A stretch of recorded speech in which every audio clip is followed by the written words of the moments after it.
রাজধানীর ৩ হাসপাতালে র্যাবের অভিযান, মক্কা মদিনা ও নূরজাহান হাসপাতাল সিলগালা, ৬ জনের কারাদণ্ড।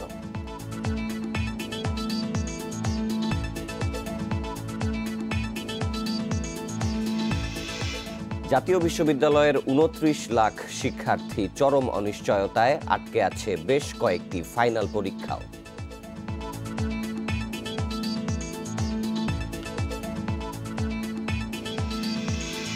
এবং মার্কিন নির্বাচনে দক্ষিণ এশিয়ার ভোটারদের নিয়ে চলছে চুলচেরা বিশ্লেষণ।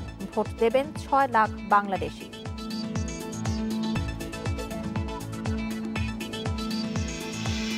স্বাগত সকাল ৯টার ১ ঘন্টার বিরতিহীন ইন্ডিপেন্ডেন্ট সংবাদে। সঙ্গে আছি সঞ্চারী মজিদ তমা এবং আমি সাফাত বিন ফরিদ। শুনছিলেন প্রধান শিরোনামগুলো, যাব পুরো খবরে।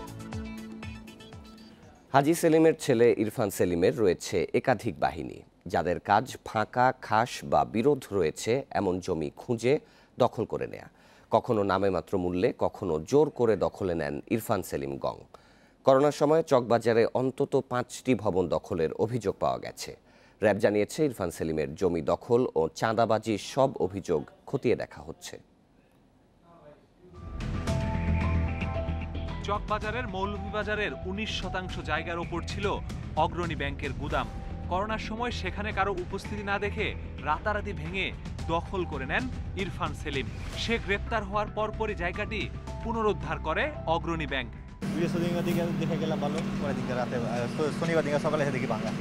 পাশেই ৩ কাঠার আরেকটি প্লট, দোতলা ভবন ভেঙে এটিও দখলের চেষ্টা হয়। যদিও এ বিষয়ে কথা বলতে ভয় পাচ্ছেন জমির মালিক। পাশেই নীল বলতে ভয় পাচ্ছেন তিনি। মহিলা তো এখানে নাই, যে মহিলারে খুঁজতেছেন ওই মহিলা এখানে নাই। কয়েকশো গজ দূরেই মদিনা আশিক টাওয়ারে পাওয়া গেছে ইরফান সেলিমের টর্চার সেলের খোঁজ। অভিযোগ আছে সেই ভবনটিও গড়ে তোলা হয়েছে অর্পিত সম্পত্তির ওপর। এটি যে ব্যবসায়ীর নামে লিজ ছিল, তাকে ভয়ভীতি দেখিয়ে এলাকা থেকে সরতে বাধ্য করেছেন সেলিম গং। পরে গড়ে তুলেছেন বিশাল বাণিজ্যিক ভবন।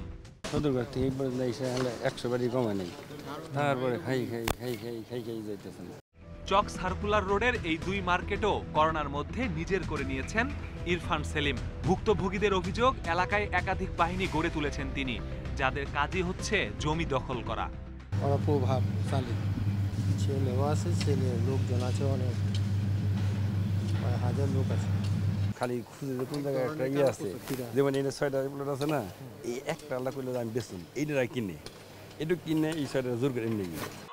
র্যাব বলছে দখল ও চাঁদাবাজির মতো অসংখ্য অভিযোগ ইরফান সেলিমের বিরুদ্ধে। দীর্ঘদিন ধরে এলাকায় ত্রাসের রাজত্ব গড়ে তুলেছিলেন তিনি।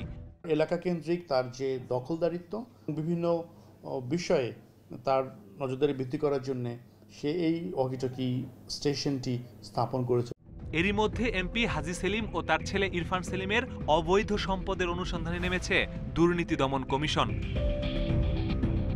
বাবা সংসদ সদস্য, ছেলে কাউন্সিলর, ক্ষমতার এই দাপটে গড়ে তুলেছিলেন বাহিনী। আর সেই বাহিনী চকবাজার এলাকায় দখল করেছে একের পর এক ভবন, জমি। ছেলে ইরফান সেলিম গ্রেপ্তার হওয়ার পর জমি হারানো সেই মানুষগুলোর চাপা ক্ষোভ এখন সামনে আসছে। বাবা ছেলের ভয়ে তবুও মুখ খুলতে পারছেন না গণমাধ্যমের সামনে। তবে তাদের দাবি, হারানো সেই সম্পদগুলো যাতে সরকার উদ্ধার করে তাদের কাছে ফিরিয়ে দেয়। Masudur Rahman, Independent News, Dhaka. হাজী সেলিম পুত্র ও ঢাকা দক্ষিণ সিটি কর্পোরেশনের বরখাস্ত হওয়া কাউন্সিলর ইরফান সেলিম এবং তার দেহরক্ষী মোহাম্মদ জাহিদের ৩ দিন করে রিমান্ড মঞ্জুর করেছে আদালত। নৌবাহিনীর কর্মকর্তাকে মারধর ও হত্যা চেষ্টা মামলায় প্রায় পৌনে ১ ঘন্টার শুনানি শেষে বুধবার দুপুরে ঢাকার অতিরিক্ত মেট্রোপলিটন ম্যাজিস্ট্রেট আসাদুজ্জামান নূরের আদালত এই রিমান্ড মঞ্জুর করেন। ইরফান সেলিম ও জাহিদের ৭ দিন রিমান্ড চেয়ে মঙ্গলবার ধানমন্ডি থানা পুলিশের পক্ষ থেকে আবেদন করা হয়। এর ধারাবাহিকতায় বুধবার সকালে ওই ২ আসামিকে রিমান্ড শুনানির জন্য কেরানীগঞ্জের ঢাকা কেন্দ্রীয় কারাগার থেকে আনা হয় চিফ মেট্রোপলিটন ম্যাজিস্ট্রেট আদালতে। শুনানিতে রিমান্ড বাতিলের জন্য আবেদন করে আসামিপক্ষের আইনজীবীরা। তাদের দাবি, নৌবাহিনীর ওই কর্মকর্তা কাজ শেষে ব্যক্তিগত মোটরসাইকেলে করে ফিরছিলেন। মামলায় সরকারি কাজে বাধা দেওয়ার যে কথা বলা হয়েছে তা যৌক্তিক নয়। এইটাতে যে মামলাটা করছে ৩৩২ ধারা, ৩৫৩ ধারা, সেটা ধারাটা হচ্ছে কোনো সরকারি কর্মকর্তা এবং কোনো সরকারি কর্মচারী যদি তার প্রাইভেট কোনো কাজে আসে, সেখানে যদি তার সাথে কোনো লোকের যদি মারামারি কোনো কিছু হইয়া থাকে তাহলে এই ধারা কোনো মামলা হইতে পারে না। সরকারি কাজে বাধা সৃষ্টি এই ধরনের কোনো কিছু হয় না, সেটা আমরা আদালতে বলছি।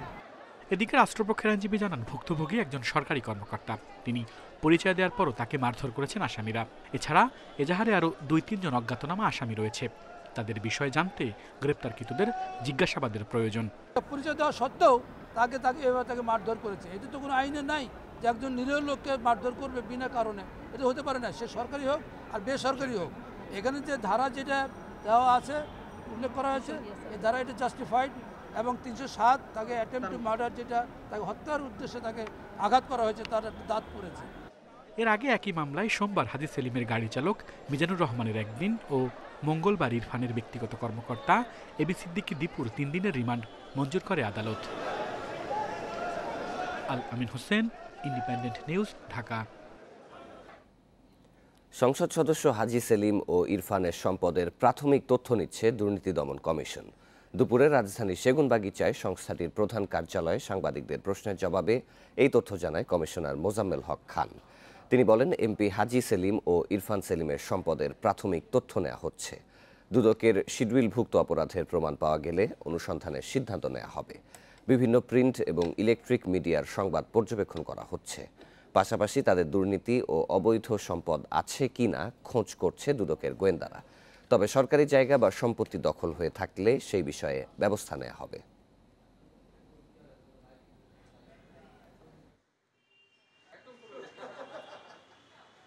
অবৈধ সম্পদের বিষয়গুলো যদি দুর্নীতি দমন কমিশনের শিডিউলের সাথে সম্পর্কিত হয় এবং শিডিউলভুক্ত অপরাধের সামিল হয়, তাহলে আমরা পরীক্ষা নিরীক্ষা করে দেখব এবং খতিয়ে দেখব এবং দুদকের আইনে পরবর্তীতে যথাযথ ব্যবস্থা গ্রহণ করা হবে। হাসপাতালের মালিক প্রাইমারি পাস, আর সেই হাসপাতালেই অপারেশন করেন এসএসসি পাশের ওটি বয়। এই অবস্থা রাজধানীর নূরজাহান অর্থোপেডিক হাসপাতালের। প্রতারণার মাধ্যমে সরকারি হাসপাতাল থেকে রোগী এনে চলে এই হাসপাতাল।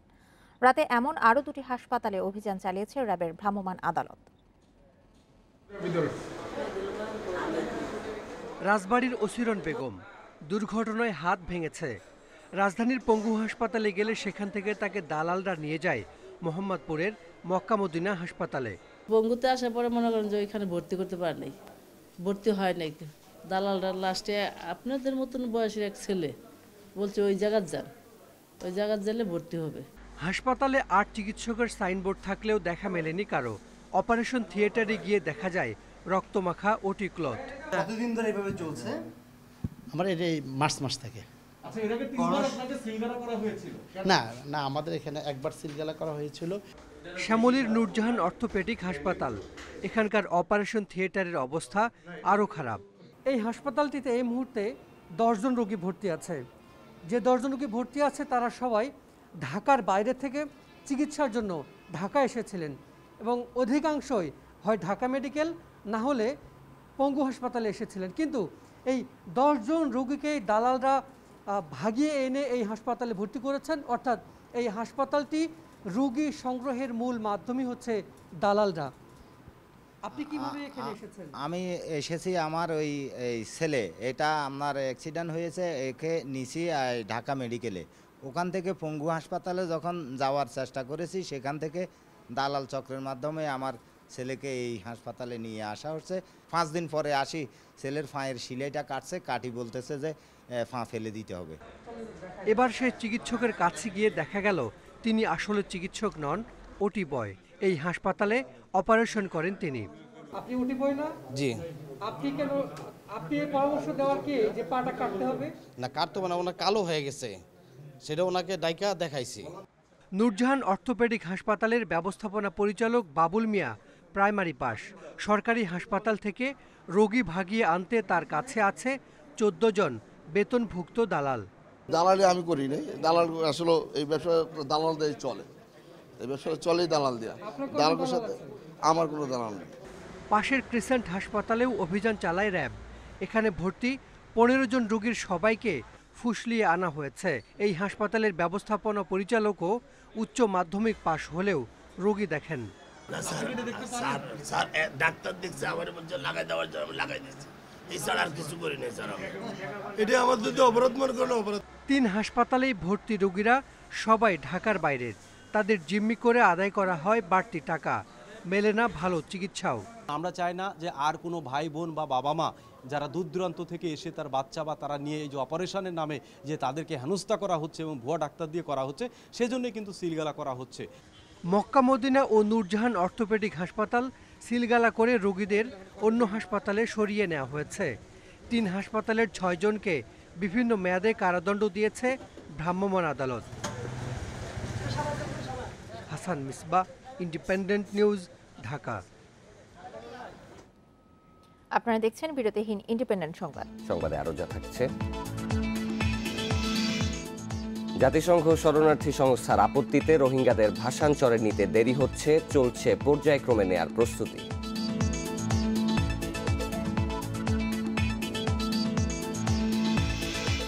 চ্যাম্পিয়ন্স লিগের রোনালদোবিহীন ইউভেন্টাসকে হারালো বার্সা। ম্যান ইউয়ের বড় জয়, জিতেছে সেভিয়া ডর্টমুন্ড।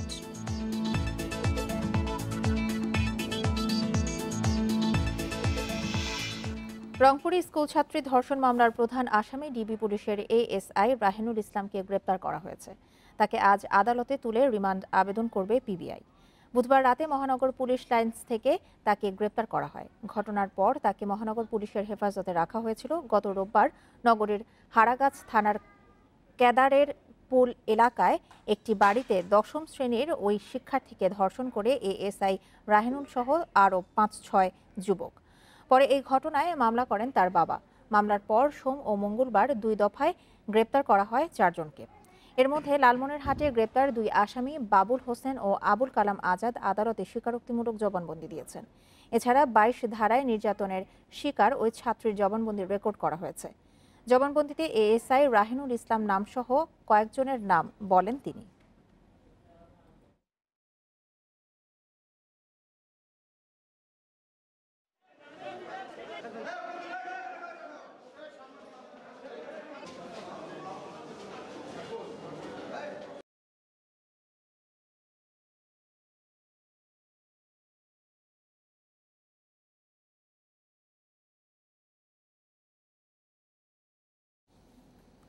বিশ্ব খাদ্য সংস্থা সায় থাকলেও জাতিসংঘ শরণার্থী সংস্থা ইউএনএইচসিআর এর আপত্তির কারণে রোহিঙ্গাদের ভাসানচরে নিতে দেরি হচ্ছে বলে জানিয়েছেন পররাষ্ট্রমন্ত্রী একে আব্দুল মোমেন।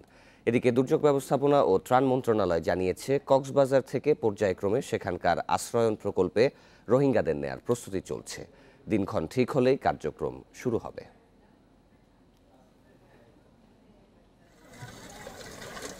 কক্সবাজারের আশ্রয় শিবিরে দেশ বিদেশের প্রায় শতাধিক এনজিও কাজ করছে। আর রোহিঙ্গাদের মানবিক সহায়তা নিশ্চিতের দিকটি দেখছে জাতিসংঘের বিশ্ব খাদ্য সংস্থা ও ইউএনএইচসিআর। আন্তর্জাতিক দাতাদের অর্থায়নে এ দুটো সংস্থাই রোহিঙ্গাদের দেখভাল করছে। কুতুপালং ক্যাম্পে ঝুঁকিতে থাকা 1 লাখ রোহিঙ্গাকে নোয়াখালী ভাসানচরে সরিয়ে নিতে নিজস্ব অর্থায়নে আশ্রয়ণ প্রকল্প তৈরি করেছে বাংলাদেশ সরকার। তবে এতে আপত্তি জানিয়ে আসছে দাতা সংস্থারা। আমাদের সিদ্ধান্ত আমরা এখন অটল আছি। ওয়ার্ল্ড ফুড অর্গানাইজেশনের যিনি ডাইরেক্টর জেনারেল, ওনার সাথে আলাপ হয়েছিল। উনি বলছেন যে আমার কুতুপালংয়ে নিতে যে খরচ হয় খাওয়ার দাওয়ার, আর বাসানচরে নিতেও খরচের খুব তফাৎ হবে না। কিন্তু এইখানে যারা ইউএনএইচসিআর এবং আদার আছে, তারা প্রায় বলে থাকে যে ওখানে গেলে খরচ বাড়বে, সেই নানান, আর তারা বলে যে আমরা, তো এই জন্য ডিলে হচ্ছে। এরই মধ্যে কক্সবাজার ক্যাম্প থেকে 40 রোহিঙ্গা নেতাকে ভাসানচর ঘুরিয়ে আনা হয়েছে। পররাষ্ট্রমন্ত্রী জানান, এখন অনেক রোহিঙ্গাই সেখানে যেতে রাজি হয়েছে। ঝড় বৃষ্টির মৌসুম পার হলেই কিছু সংখ্যক রোহিঙ্গাকে আশ্রয়ণ প্রকল্পে নেওয়া হবে। তো এদের সাথে অনেকেই জড়িত। একটা হলো যে এফডি, নেভি, কারণ নেওয়ার জন্য শিপ, আমাদের TRRC, তারপরে ডেপুটি থেকে শুরু করে আমরা তো তাড়াতাড়ি নিচ্ছি, খারাপ আবহাওয়া বেশ কদিন। ভাসানচরে রোহিঙ্গাদের বসবাসের উপযোগী সব ব্যবস্থাই রয়েছে। পাশাপাশি জাতিসংঘ প্রতিনিধি, রেড ক্রস ও শরণার্থী ত্রাণ ও প্রত্যাবাসন বিষয়ক কমিশনের অফিসের জন্য একটি করে ভবন বরাদ্দ রাখা হয়েছে। Nafiza Daula, independent News, Dhaka. করোনায় শিক্ষাজীবন নিয়ে চরম অনিশ্চয়তায় জাতীয় বিশ্ববিদ্যালয়ের 29 লাখ শিক্ষার্থী আটকে আছে বেশ কয়েকটি বর্ষের ফাইনাল পরীক্ষাও। কবে হবে সেটি নিয়েও অনিশ্চয়তা। বিশ্ববিদ্যালয় কর্তৃপক্ষ বলছে, পরিস্থিতি স্বাভাবিক না হলে পরীক্ষা নেওয়া সম্ভব নয়।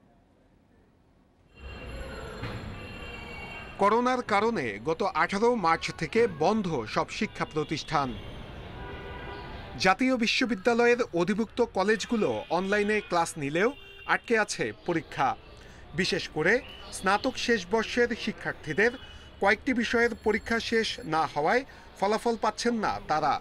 ফলে কোনো চাকরির জন্য আবেদনও করতে পারছেন না। তৃতীয় বর্ষের ফাইনাল পরীক্ষা শেষ, বাকি শুধু ব্যবহারিক এবং মৌখিক পরীক্ষা। এ কারণে এই শিক্ষার্থীরা উত্তীর্ণ হতে পারছেন না চতুর্থ বর্ষে। তৈরি হচ্ছে সেশন জট। বাকি পরীক্ষাগুলো বন্ধ হয়ে যায়, যার জন্যে এর সিদ্ধান্তগুলো কবে হবে আমরা তাও এখনো পাইনি। আমাদের পরীক্ষাগুলো আদৌ হবে কি না বা আমরা পরবর্তী বর্ষে কিভাবে উত্তীর্ণ হব তা নিয়ে আমরা সবাই হতাশাগ্রস্ত। শিক্ষকরা বলছেন এসব পরীক্ষা না নেওয়া হলে শিক্ষার্থীরা ব্যাপক ভোগান্তিতে পড়বেন।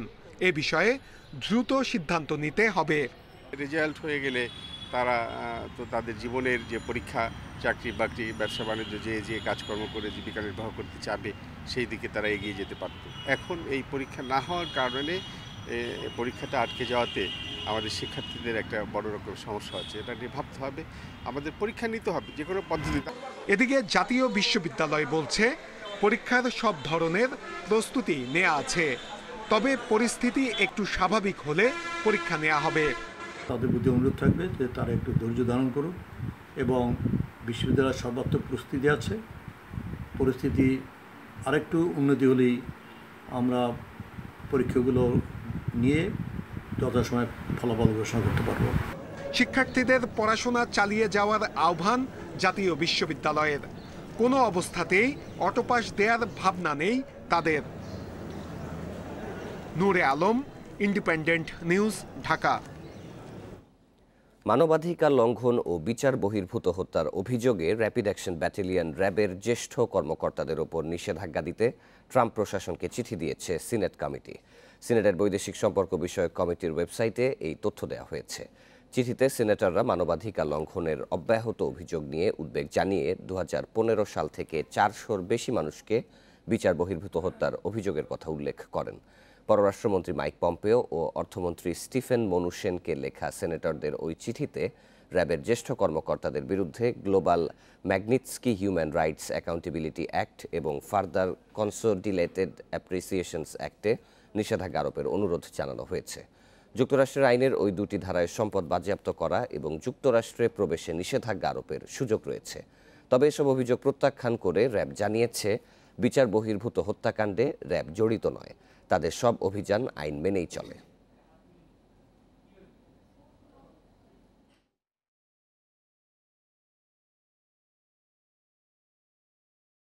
বাংলাদেশে বিচার বহির্ভূত হত্যাকাণ্ড ঘটনা ঘটে। অনেক সময় র্যাব আভিযানিক কর্মকাণ্ড পরিচালনা করতে গিয়ে আহত হয়েছে।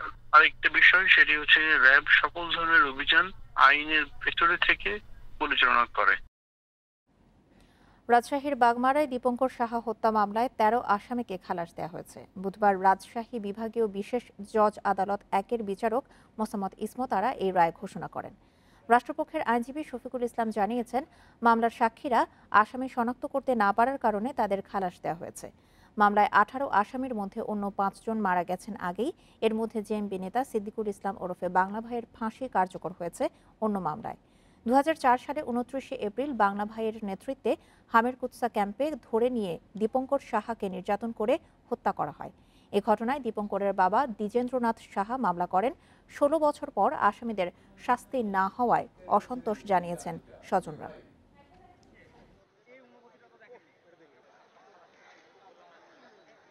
রাষ্ট্রপক্ষ বিভিন্নভাবে চেষ্টা করা সত্ত্বেও এই মামলাকে সমর্থন করে কেউ সাক্ষী দেয়নি।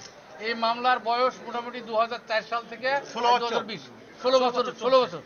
এই অবস্থাতে বিজ্ঞ আদালত আজকে এই আর্গুমেন্ট শোনার পর আজকে রায়ের জন্য দিন ধার্য করেছিল। সেনাবাহিনীর 3টি ব্রিগেড এবং 5টি ইউনিটের পতাকা উত্তোলন অনুষ্ঠানে তিনি এই নির্দেশ দেন। এ সময় করোনার দ্বিতীয় ঢেউ মোকাবিলায় আবারও সবাইকে প্রস্তুত থাকার নির্দেশনা দেন সরকার প্রধান। দৃষ্টি আকর্ষণ করছি। এইমাত্র বিভিন্ন সেনানিবাসে নবগঠিত 3টি ব্রিগেড ও 5টি ইউনিটের পতাকা উত্তোলন অনুষ্ঠানের মূল আয়োজন হয় পটুয়াখালীর লেবুখালীতে নবগঠিত শেখ হাসিনা সেনানিবাসে। এতে গণভবন থেকে ভিডিও কনফারেন্সে যুক্ত হন প্রধানমন্ত্রী শেখ হাসিনা। তার পক্ষে পতাকা উত্তোলন করেন সেনাপ্রধান জেনারেল আজিজ আহমেদ। প্রধানমন্ত্রী বলেন, বঙ্গবন্ধুর 1974 সালের প্রতিরক্ষা নীতিমালা সামনে রেখেই প্রতিরক্ষা ব্যবস্থার আধুনিকায়ন করা হচ্ছে। কারো সঙ্গে শত্রুতা নয়, বন্ধুত্ব চায় বাংলাদেশ। কিন্তু দেশ আক্রান্ত হলে তা মোকাবেলায় সবাইকে প্রস্তুত থাকতে হবে। পবিত্র সংবিধান এবং দেশমাতৃকার সার্বভৌমত্ব রক্ষা করার জন্য আপনাদের ঐক্যবদ্ধ থেকে আভ্যন্তরীণ কিংবা বাহ্যিক যে কোনো ধরনের হুমকি মোকাবেলার জন্য সদা প্রস্তুত থাকতে হবে। আমরা কারোর সাথে যুদ্ধ করতে চাই না, আমরা সকলের সাথে বন্ধুত্ব চাই। কিন্তু যদি কখনো আমরা আক্রান্ত হই, যেটা মোকাবেলা করবার মতো শক্তি যেন আমরা অর্জন করতে পারি, সেভাবেই আমরা প্রস্তুতি নিয়ে রাখতে চাই এবং সেভাবে আমরা তৈরি থাকতে চাই। প্রধানমন্ত্রী আরও বলেন, সেনাবাহিনী মানুষের আস্থা ও বিশ্বাসের প্রতীক। সেনা সদস্যদের তা মাথায় রেখেই দায়িত্ব পালন করতে হবে। এ সময় দেশের সেনাবাহিনীকে বিশ্বের শক্তিশালী বাহিনী হিসেবে গড়ে তুলতে নানা উদ্যোগ নেওয়া হয়েছে বলেও জানান শেখ হাসিনা। সেনাবাহিনীর সক্ষমতা বৃদ্ধিতে সাজো আর্টিলারি কোরের জন্য আধুনিক গান, মিসাইল ক্রয় করা হয়েছে।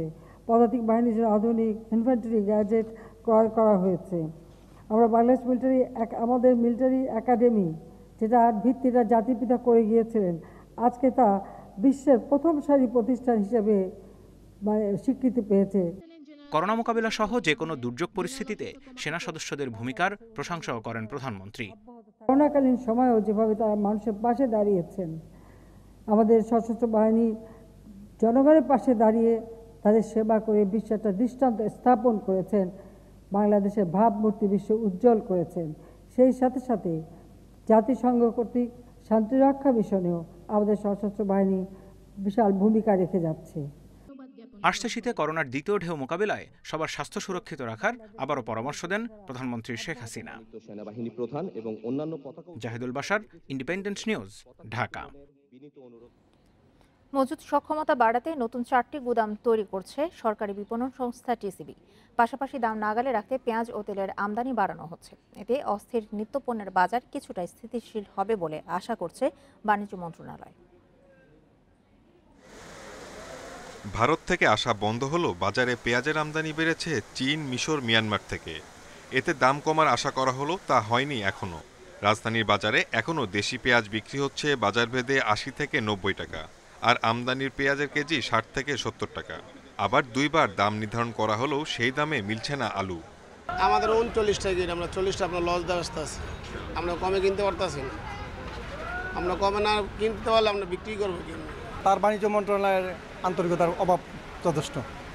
বাজার এখন ক্রয় ক্ষমতার বাইরে, যারা যে ইনকাম, এখন ইনকাম কমে গেছে। বাজারের এমন পরিস্থিতিতে ভরসা এখন টিসিবির খোলা ট্রাকে, কিন্তু ক্রেতাদের চাহিদার তুলনায় তা খুবই কম। এসব বিবেচনায় টিসিবির সক্ষমতা বাড়ানোর উদ্যোগ নেওয়া হচ্ছে। বাণিজ্য সচিব বললেন, পণ্যের মজুত বাড়াতে সারা দেশে আরও 4টি গুদাম ভাড়া নেওয়া হচ্ছে, বাড়ানো হচ্ছে ট্রাকের সংখ্যাও।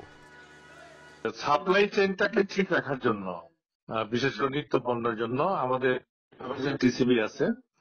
এই টিসিবির সক্ষমতা বৃদ্ধি করার জন্য সারা বাংলাদেশে 4টা, আরো ঢাকাকে আমরা একটু বেশি, যে এখন সংকুলন হচ্ছে তা তো হচ্ছে না, আমরা ঢাকাতে গুদাম ভাড়া নিয়েছি, এখানে এটা রেন্টাল।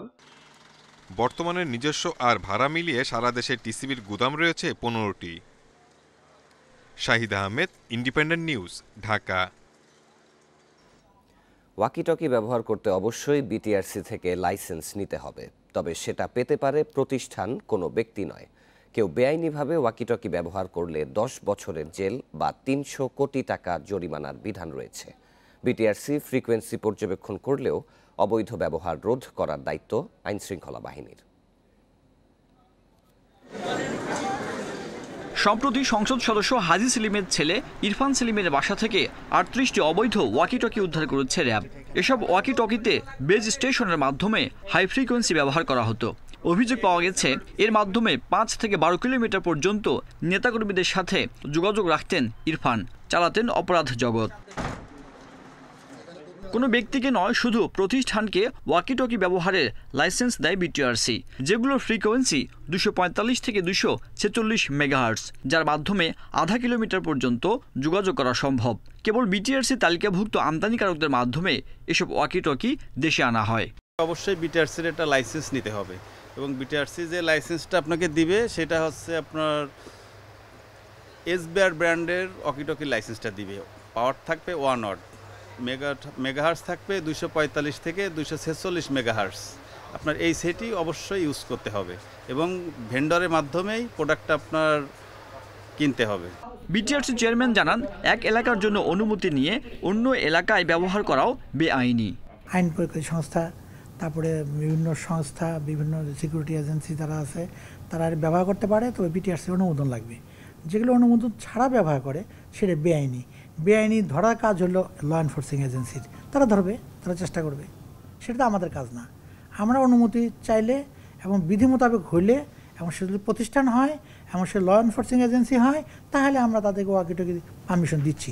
কালো রঙের ওয়াকিটকি কেবল আইনশৃঙ্খলা বাহিনীর সদস্যরা ব্যবহার করেন, আর অপরাধ যাতে সংগঠিত না হয় সেজন্য বিভিন্ন প্রতিষ্ঠানকে অন্য রঙের ওয়াকিটকি ব্যবহারের অনুমোদন দেয় BTRC. Sajjad Hossain, independent News, Dhaka. বিচারক সংকট আর মামলা জটে ভুগছে মানিকগঞ্জ ও সাতক্ষীরা জেলা ও দায়রা জজ আদালতের কার্যক্রম। কাঙ্ক্ষিত সময়ে বিচার কাজ শেষ না হওয়ায় মানিকগঞ্জে প্রতিনিয়ত ভোগান্তির শিকার বিচার প্রার্থীরা। নারী ও শিশু নির্যাতন দমন ট্রাইব্যুনালের বিচারক দীর্ঘদিন না থাকায় প্রায় 3000 মামলা আটকে আছে সাতক্ষীরায়।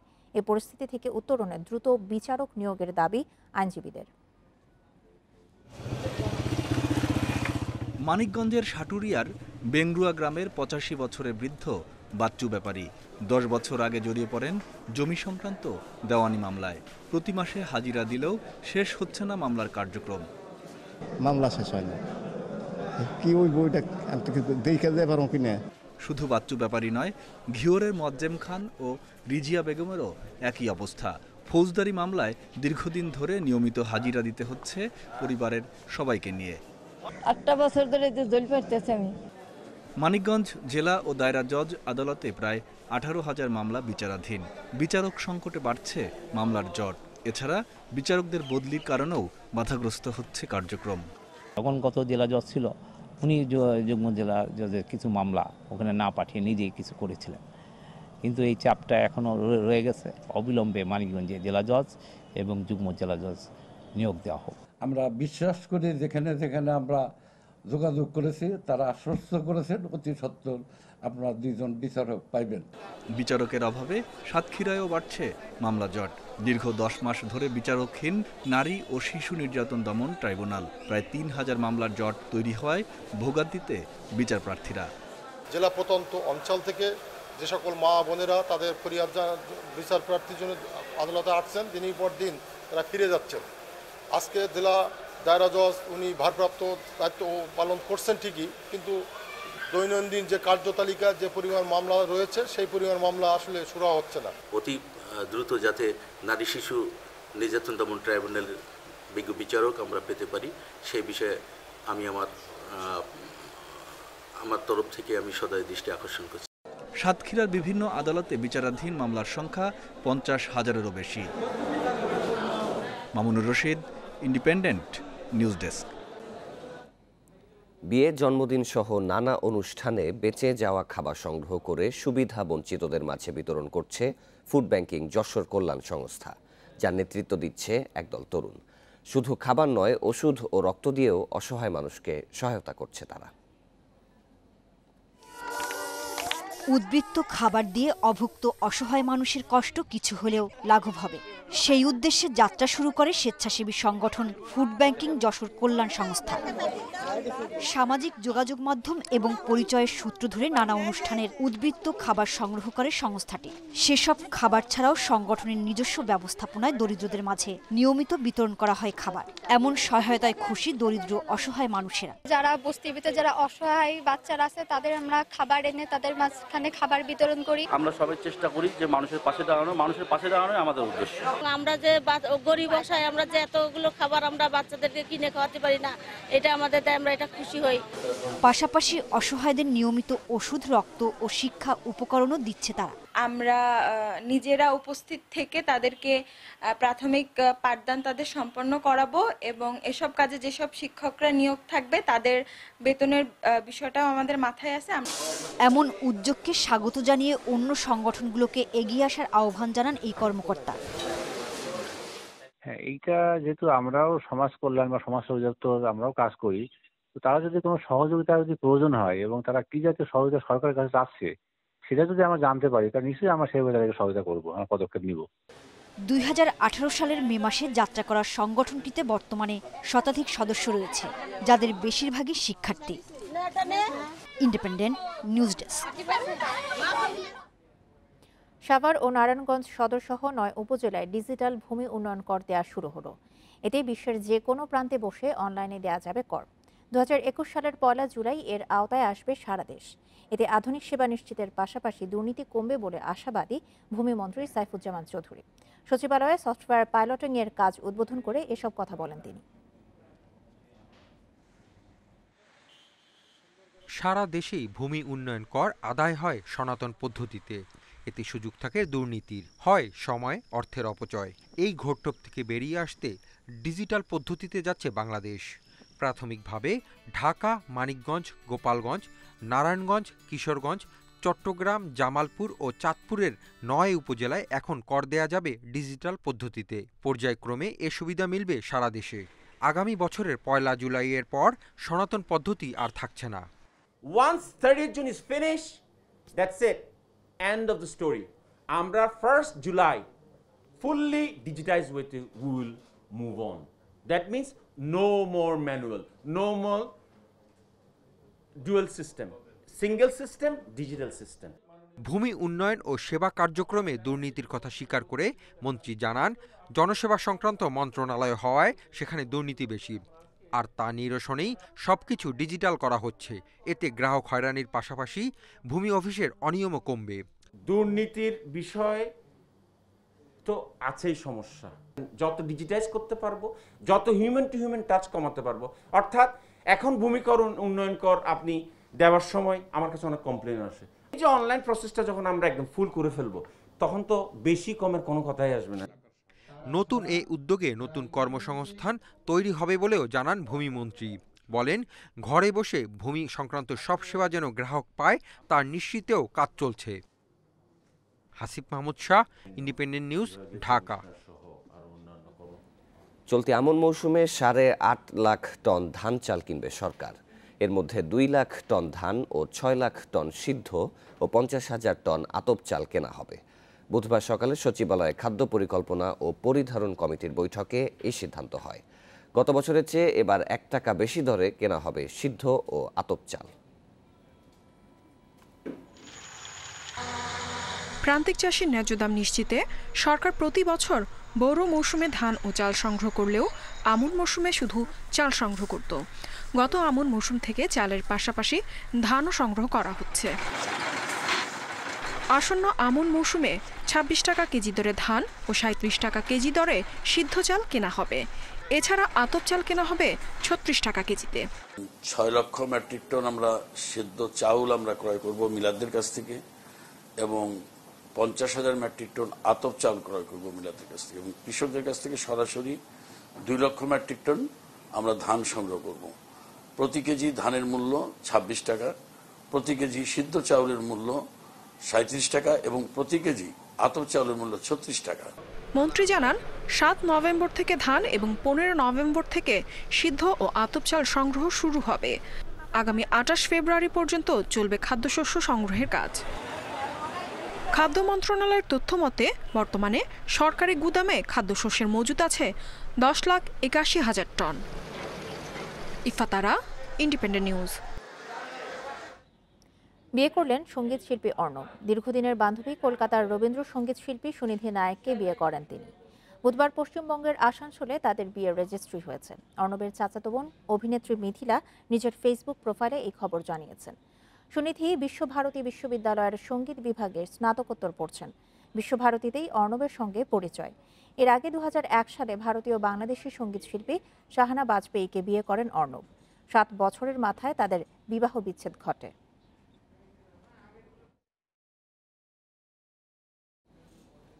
চার বছর পর নভেম্বরের প্রথম মঙ্গলবার যুক্তরাষ্ট্রের প্রেসিডেন্ট নির্বাচনের ভোট হয়, কিন্তু মঙ্গলবারটি কর্মদিবস হওয়ায় ভোটার উপস্থিতি কম থাকে।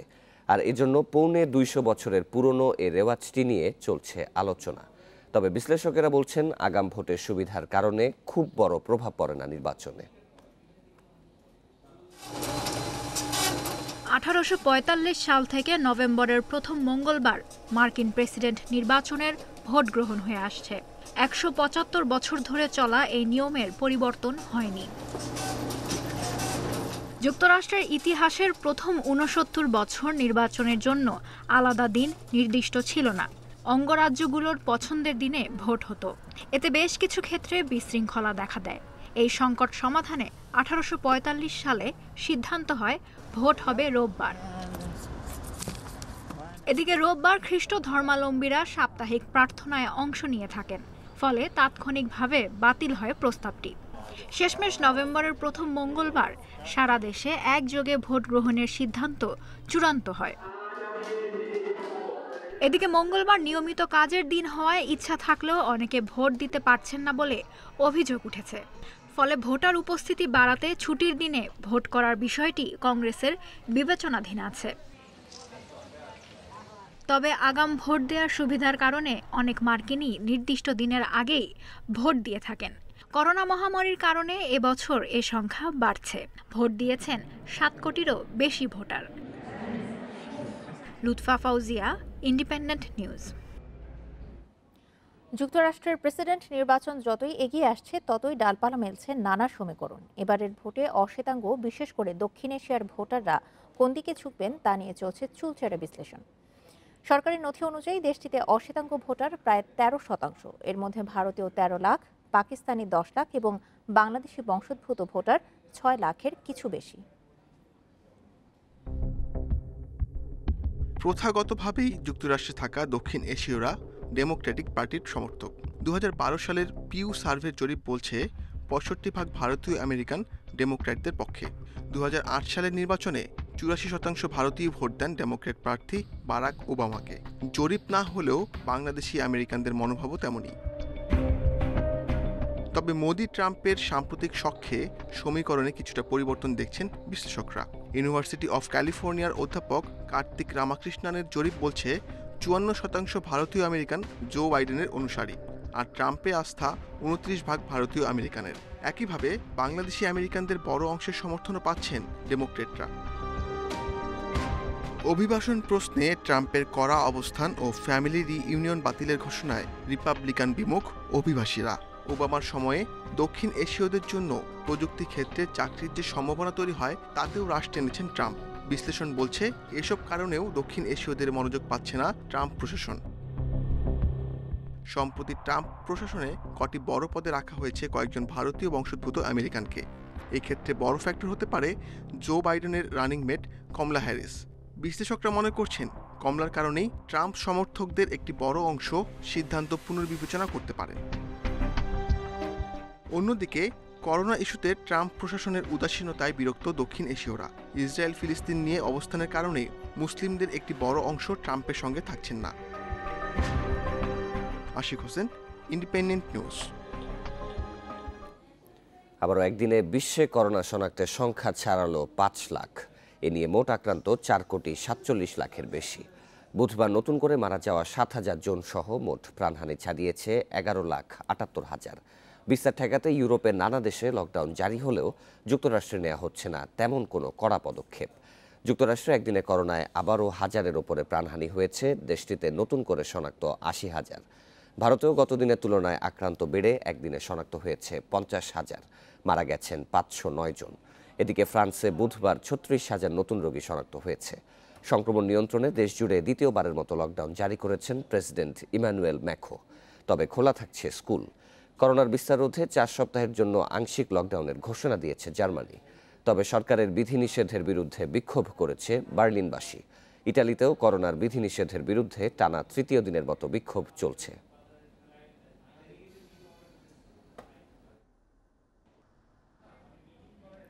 আজ শেষ হচ্ছে সাকিব আল হাসানের নিষেধাজ্ঞা। কাল থেকে মাঠে ফিরতে আর বাধা নেই টাইগার তারকার। পরিবারের সঙ্গে সাকিব এখন আছেন যুক্তরাষ্ট্রে, সেখানেই তিনি প্রত্যাবর্তনের সংবর্ধনা পেয়েছেন প্রবাসী বাংলাদেশিদের কাছ থেকে। জানিয়েছে দ্রুতই সেরা ফর্মে ফিরতে চান, আর বিসিবির সঙ্গে নিয়মিত যোগাযোগ আছে তার। প্রত্যাবর্তনের মঞ্চ প্রস্তুত। দীর্ঘ 1 বছরের নিষেধাজ্ঞা থেকে মুক্তি, এবার মাঠে ফেরার পালা। প্রত্যাবর্তনের ক্ষণে টাইগার ক্রিকেটের বরপুত্রকে দেশের মানুষ কাছে পাচ্ছে না, কারণ তিনি আছেন যুক্তরাষ্ট্রে। সেই সুযোগ হাতছাড়া করেনি সেখানকার প্রবাসী বাঙালি কমিউনিটি। বর্ণাঢ্য আয়োজনে সাকিবকে বরণ করে নিয়েছেন তারা। এতদিন ক্রিকেট নিয়ে কথা বলায় আইসিসির বারণ থাকলেও শেষ দিনে সাকিব ক্রিকেট নিয়েও কথা বললেন। এখান থেকে আসলে এই রূপরেখাগুলো তৈরি করা সম্ভব না, যেটা এখন দেশে ফেরার পরই করা হবে। বিসিবির সাথে কথা বলে অবশ্যই করা হবে এবং সেটা সুন্দরভাবে যাতে করে করা যায় সেভাবেই করা হবে, কিন্তু সেটা একমাত্র যাওয়ার পরেই বলা সম্ভব। জানুয়ারির আগে টাইগারদের আন্তর্জাতিক কোনো সিরিজ নেই, তাই মাঠে ফেরারও কোনো তাড়া নেই। তবে প্রত্যাবর্তন সহজ করে দিতে এগিয়ে এসেছে বিসিবি। দলের গুরুত্বপূর্ণ ক্রিকেটারকে সব ধরনের সহযোগিতা দেওয়ার আশ্বাস আছে আগে থেকেই। নিয়মিত যোগাযোগ হচ্ছে দুই পক্ষের। আমাদের বোর্ডের সিওর কথা হয়, পাপন ভাইয়ের সাথে সবসময় যোগাযোগ আছে, আকরাম ভাইয়ের সাথে রেগুলার কথা হয়, সিলেক্টরদের সাথে কথা হয়। সো সবার সাথে যোগাযোগ আছে বা সবার সাথে কমিউনিকেশন হচ্ছে। বাট আসলে যে প্ল্যানটা সেটা করার জন্য যখন আমি দেশে ব্যাক করবো তারপরেই করাটা সম্ভব হলে খুব ভালো হবে। 15 নভেম্বর থেকে বিসিবি আয়োজিত টি-20 লিগ দিয়ে 22 গজে ফিরবেন টাইগার পোস্টার বয়। তার আগে 10 নভেম্বর দেশে ফেরার কথা। Saiful Majumdar, independent news. এদিকে সাকিবের প্রত্যাবর্তনে মধুর হবে সমস্যা, তবে সেটি উপভোগ করতে মুখিয়ে নির্বাচকেরা। টাইগার অলরাউন্ডারের অনুশীলনের জন্য প্রাথমিক ছক প্রস্তুত রেখেছে বিসিবি। আর মধ্য নভেম্বরের টি-20 টুর্নামেন্টের আবেদন বাড়বে সাকিবের ফিরে আসায়, বলছেন বোর্ডের প্রধান নির্বাহী নিজামুদ্দিন চৌধুরী। সেরাদের সেরা তিনি। মাঠের লড়াই নয় শুধু, মাঠের বাইরেও তার অনেক দায়িত্ব। বাজিকরদের কাছ থেকে পাওয়া অনৈতিক প্রস্তাব আইসিসিকে না জানানো, অনেকের কাছে গুরুতর কিছু মনে না হলেও দীর্ঘমেয়াদে দিতে হয়েছে চড়া মাশুল। 1 বছরের নিষেধাজ্ঞা শেষে যখন এসেছে মুক্তির সময়, তখনও পিছু ছাড়ছে না অনেকগুলো প্রশ্ন। ভুল থেকে শিক্ষা নেওয়ার পাঠে কতটা এগুলেন, আর কি ফিরে পাবেন বিশ্বসেরা সেই ফর্ম? জাতীয় দলের ক্যাম্প নেই, কর্পোরেট লিগের জন্য প্রস্তুতির মঞ্চটা হবে কেমন? তবে সাকিবকে যারা চেনেন খুব কাছ থেকে, তারা আশা হারাচ্ছেন না। আশাবাদী নির্বাচকেরাও মানসিক শক্তি কাজে লাগিয়ে চ্যালেঞ্জ জিতবেন টাইগার মহাতারকা, বিশ্বাস তাদের। 1 বছরও ক্রিকেটের বাইরে ছিল, নিজের প্রিপারেশন কতটুকু, এবং ও তো এই ডোমেস্টিক ক্রিকেট দিয়ে ফিরবে। তো টি-20 যদি আমাদের কর্পোরেট লিগটা হয় তাহলে এটাতে খেলার সুযোগ আছে এবং নিজেকে ডোমেস্টিক ক্রিকেট দিয়ে খেলায় ফিরতে পারে। অ্যাডজাস্ট করতে একটু তো সময় লাগে। আমরা দেখেছি যে এই প্রেসিডেন্ট কাপে কিন্তু ব্যাটসম্যান স্ট্রাগলিং করছেন। বাট যেহেতু আমাদের সামনে অনেক সময় 2 মাস সময় আছে, নভেম্বর, ডিসেম্বর, জানুয়ারিতে খেলা যদি হয়, তাহলে সেক্ষেত্রে সাকিব 2টো টুর্নামেন্ট খেলার সুযোগ পাবেন। আর ইজ এ প্রুভেন পারফর্মার, আমাদের পরীক্ষিত পারফর্মার, তো ওকে নিয়ে আসলে বেশি কিছু বলার নেই। এক সাকিবের প্রত্যাবর্তনে মিটবে অনেকগুলো সমস্যা। স্কোয়াডের গুরুত্বপূর্ণ সদস্যকে ফিরে পাওয়ার পর কি পরিবর্তন আসছে ছকে? নতুন কিছু ক্রিকেটারও তৈরি হচ্ছেন ভবিষ্যতের জন্য। সাকিবের প্রত্যাবর্তনে টি-20 আসরের আবেদন বাড়বে, বলছেন বিসিবির প্রধান নির্বাহী। অবশ্যই ওনার রিটার্নটা আমাদের জন্য একটা কমফোর্ট এবং আনন্দেরও বিষয়। আমরা আশা করব উনি যেভাবে কন্ট্রিবিউট করেছেন আমাদের ন্যাশনাল জাতীয় দলে এবং বিভিন্ন টুর্নামেন্টে, সেভাবে উনি আবার ফিরে আসবেন। 10 নভেম্বর দেশে ফিরবেন সাকিব। পরের সপ্তাহে শুরু হবার কথা কর্পোরেট লিগ, সেখানে সাকিবের দিকেই নজর থাকবে সবার। Zahirul Islam, Independent News, Dhaka. Joseph Mario Bartomeu পরবর্তী যুগের শুভ সূচনা করেছে বার্সেলোনা। চ্যাম্পিয়ন্স লিগে রোনালদোহীন জুভেন্টাসকে হারিয়েছে 2-0 গোলে, 1 গোল ও 1 অ্যাসিস্টে ম্যাচ সেরা লিওনেল মেসি। অন্য ম্যাচে ম্যানচেস্টার ইউনাইটেড 5-0 গোলে হারিয়েছে লাইপজিগকে। জয় পেয়েছে বরুসিয়া ডর্টমুন্ড এবং সেভিয়াও। 24 ঘন্টা আগে পদত্যাগ করে মেসি পিকেদের মুখে হাসি ফুটিয়েছেন বার্তামেও। প্রতিপক্ষ দলে রোনালদো না থাকায় বাড়তি সাহস জুগিয়েছে। তাই তো এল ক্লাসিকোতে বাজেভাবে হারের পরেও অন্য রূপে বার্সেলোনা। ইনজুরিতে কৌতিনিও নেই। কোমানের করা তারুণ্য নির্ভর দল শুরুতেই একাধিক গোলে এগিয়ে যেতে পারত। মিস করেছেন মেসি, হতাশ করেছে তুরিনের পোস্টও। খুব বেশিক্ষণ অবশ্য অপেক্ষা করতে হয়নি। 14 মিনিটে বার্সাকে এগিয়ে নেন ডেম্বেলে। গোলে সহায়তা করে মেসি গড়েছেন নতুন রেকর্ড, ছুঁয়েছেন 300 অ্যাসিস্টের মাইল ফলক। সমতায় ফিরতে জোর চেষ্টা চালিয়েছে ইউভেন্টাস। দিবালা রাবিওদের আক্রমণ বারবারই মুখ থুবড়ে পড়েছে বার্সা ডি বক্সের বাইরে। রোনালদোর অভাব হারে হারে টের পেয়েছে ইতালিয়ান চ্যাম্পিয়ন। বিরতির পর আক্রমণের ধার বাড়ায় পিরলোর দল। তবে লেংলের রবার্তো আলভার জমাট রক্ষণের কারণে জালের দেখা মেলেনি। মাঝমাঠে পিয়ানিচ ইয়ং নিয়ন্ত্রণ নিয়েছেন। তাতে শেষ দিকে পেনাল্টিও আদায় করেছে বার্সেলোনা। স্পট কিকে গোল করতে ভুল করেননি মেসি। বার্সার হয়ে এটি তার 637তম গোল। একটা ক্লাবের হয়ে সর্বোচ্চ গোলের রেকর্ডে পেলেকে ছুঁতে দরকার আর 6 গোল। ওল্ড ট্রাফোর্ডে গোল উৎসব করেছে ম্যানচেস্টার ইউনাইটেড। 5-0 গোলে হারিয়েছে গতবারের চমক লাইপজিগকে। হ্যাট্রিক করেছেন র্যাশফোর্ড। স্কোরশিটে নাম তুলেছেন গ্রিনউড ও Martial. Mazharul Islam, Independent news. বাহারি সব ঘুড়িতে রঙিন হয়ে উঠেছে কক্সবাজারের আকাশ। সমুদ্র সৈকতে চলছে 2 দিনের ঘুড়ির উৎসব, যেখানে অংশ নিতে ও উপভোগ করতে বাইরের পর্যটকদের পাশাপাশি সৈকতে ভিড় করছেন স্থানীয়রা। বুধবার শুরু হওয়া উৎসবের শেষ দিন আজ। আকাশে উড়ছে বিশাল আকৃতির বাঘ, পুতুল, মাছ, আরও কত কি। দেখা মিলল বঙ্গবন্ধুর ছবি সম্বলিত ঘুড়িও। বাহারি এসব ঘুড়ির বিচরণ কক্সবাজারের আকাশে। নাটাই হাতে বিপুল উৎসাহে প্রতিযোগিতায় মেতে উঠেছেন পর্যটক ও স্থানীয়রা। আর তা উপভোগে সৈকতে জড়ো হয়েছেন অনেক দর্শনার্থী। করোনার কারণে এবার লোকজন অনেক কম, তারপরে আমরা অনেক বেশি আনন্দ করতেছি। যেহেতু সব লকডাউনটা খুলেছে, সবাই একটু ফ্রি হওয়ার জন্য, একটু রিল্যাক্স হওয়ার জন্যই তো এখানে আসা। বঙ্গবন্ধুর জন্মশতবার্ষিকী উপলক্ষে এই ঘুড়ি উৎসবের আয়োজন করেছে বাংলাদেশ ঘুড়ি ফেডারেশন। এতে যোগ দিয়েছেন সংস্কৃতি প্রতিমন্ত্রী KM খালিদ সহ অনেকেই। বাঙালির অন্তরে যে বাড়িটা আছে, ঘুড়ির বাড়ি, সেই বাড়িটাকে আরো মজবুত করে তৈরি করে দিতে চাই এবং প্রতি বছরই এটা একটু ঝালাইয়া দিতে চাই। বাংলাদেশেরও একটা কাইট ক্যাপিটাল হতে পারে, ঘুড়ি রাজধানী হতে পারে, যদি আমাদের দরিয়ানগরকে করতে হয়, যেখানে যেখানে সমুদ্র আছে, জঙ্গল আছে, সব কিছু আছে, তাতে ঘুড়ির রাজধানী হতেই পারে। স্বাধীনতার 50 বছর পূর্তিতে সমুদ্র সৈকতে আন্তর্জাতিক ঘুড়ি উৎসব আয়োজনের পরিকল্পনার কথা জানালেন সংস্কৃতি প্রতিমন্ত্রী। পৃথিবীর বিভিন্ন দেশে যে সমস্ত ঘুড়ি তৈরি হয়, ব্যবহার হয়, সেই ঘুড়িগুলো দিয়ে আমরা একটা উৎসব এখানে করতে চাই। শতবর্ষে শত দেশের ঘুড়ি আমরা আয়োজন করতে চেয়েছি, কিন্তু বৈশ্বিক মহামারীতে সেটা হলো না। করোনা মহামারীর মধ্যেও এমন আয়োজনে খুশি অংশগ্রহণকারী ও স্থানীয়রা। Independent News desk. আর এই ছিল 1 ঘন্টার বিরতিহীন সংবাদে। ইন্ডিপেন্ডেন্ট টেলিভিশনের সব খবর আরও বিস্তারিত জানতে চোখ রাখুন ফেসবুক, ইউটিউব এবং টুইটারে। ধন্যবাদ সবাইকে।